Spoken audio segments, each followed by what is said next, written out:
কতকের আঙ্গুল কাটিয়া পড়ে গেছে, অনেক অ্যাক্সিডেন্ট হয়েছে, অনেক মানুষ অনেক অ্যাক্সিডেন্ট। এই যে মেশিনে তোলার সময় এই আমার এক ভাইয়ের এই আঙ্গুলটা গেছে, এই আঙ্গুলটা গেছে। রিক্স আছে, সব কামেই ভাই রিক্স আছে, রিক্স ছাড়া কোনো কাজ নাই।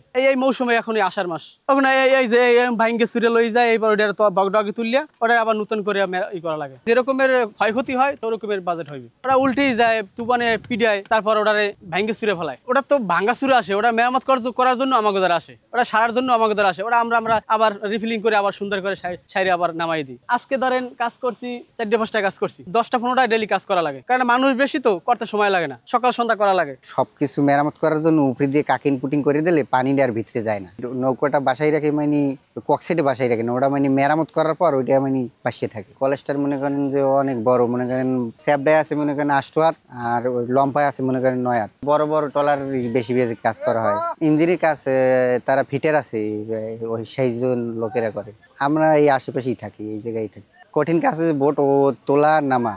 কাকিং করতেছি, জায়গা থেকে ভিতরে পানি যায়, ওটার প্রথম সাফ করলাম, তারপর এটার ভিতরে কাকিং ঢুকাবো। সাগরে গেলে ধরেন যে বাড়ি বুড়ি দিলে আপনার এই যে সমস্যায় বাইন ফাইটে যায়, বাইন ফাইটে গেলে এটা তারপরে ডগে উঠলে আমরা এই জায়গায় এটা ঠিক করে দিই। এই যে কার ছাড়া অন্য কিছু বানান যায় ফাইবার দিয়া, লোহা দিয়ে বানাই দর হয় না, লবণে খাইয়ে ফেলায়। ডগে তো নৌকার গায়ে নেই, তারপরে কাঠের কাজ যেগুলো হয়। ইঞ্জিনের কাজ আমরা করি, এই যে ওয়ার্কশপ আছে সুবাই এগুলো, তাছাড়া যে কোনো ওয়ার্কশপ আছে ওয়ার্কশপের কাজ করে। আর ইঞ্জিনের ডিস্টার্ব দিলে ইঞ্জিনের কাজ আমরা করি। যে কাজ করতে হয় উঠেই কাজ করতে হয়, বড় ইঞ্জিন হইলে যে কাজ করতে হয়, ছোট ইঞ্জিন হইলে উঠে নিয়ে আসতে হয়। ডগে থাকলে এটি ডগে যারা, ডগের কাজ আলাদা। ভোটের কাজ করি, এই কাজগুলা করতে হয়, গাইনি ফুটিং দিতে হয়, মারামত দিতে হয়, যাতে জানি নোনায় না খায়, তারপর এটা মারামত করতে হয়। মানুষের উপর নির্ভর, আমরা মানুষ যদি বেশি হয় তাহলে ওটা কাজ অল্পতে হয়ে যায়, আর যদি মানুষ কম থাকে ওটা কাজ করতে সময় বেশি লাগে।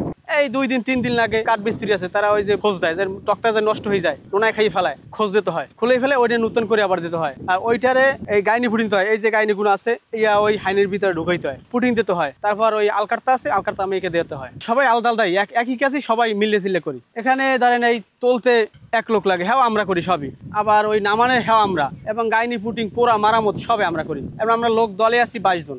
বিশাল ট্রলিং বোট, বিশাল ওয়েট তুলতে যাই। একটা আমাকে এই যে ওয়েট ছিঁড়ে ফেলাইছে, অনেক ভারী, সে বলার বাইরে। প্রোডাকশনে কাজ করি, একটা বোট কন্ট্রাক্টে রাখি, ওইটা আমরা 22 জন আছি, ওই 22 জনে সবাই আতে পথে করে ফেলাই। তারপর ওটা সপ্তাহ শেষ ওটা হিসাব হয়। বাংলা কাঠ আছে, বাংলা ধরেন চাম্বল কাঠ আছে, মেহগুনি কাঠ আছে, ওগুলো ব্যবহার, পাহাড়ি কাঠ আছে, সবই কাঠই এখানে ব্যবহার হয়। এই কাঠটার জন্য বেশিরভাগে চাম্বল কাঠটা বেশি হয়, ওটা মজবুত হয়, পানিতে ওটা ভালো থাকে। এই জং ধরে লোয়ায় জং ধরা না ধরে, সেই জন্য এই যে আমরা যে আলকারতা দিই, হ্যাঁ, তারপর ওইটা পোড়া লাগে, আগে পুরিয়া ওইটা ঘষিয়া মারামত করা লাগে। এই উপরে যেন কাজ করলে ওটা টেবিল দিয়া সিঁড়ি দিয়ে কাজ করলে ওটার একটা রিস্ক আছে। তারপর ভোট তোলার সময় তলে কাজ করার সময় একটা রিস্ক আছে।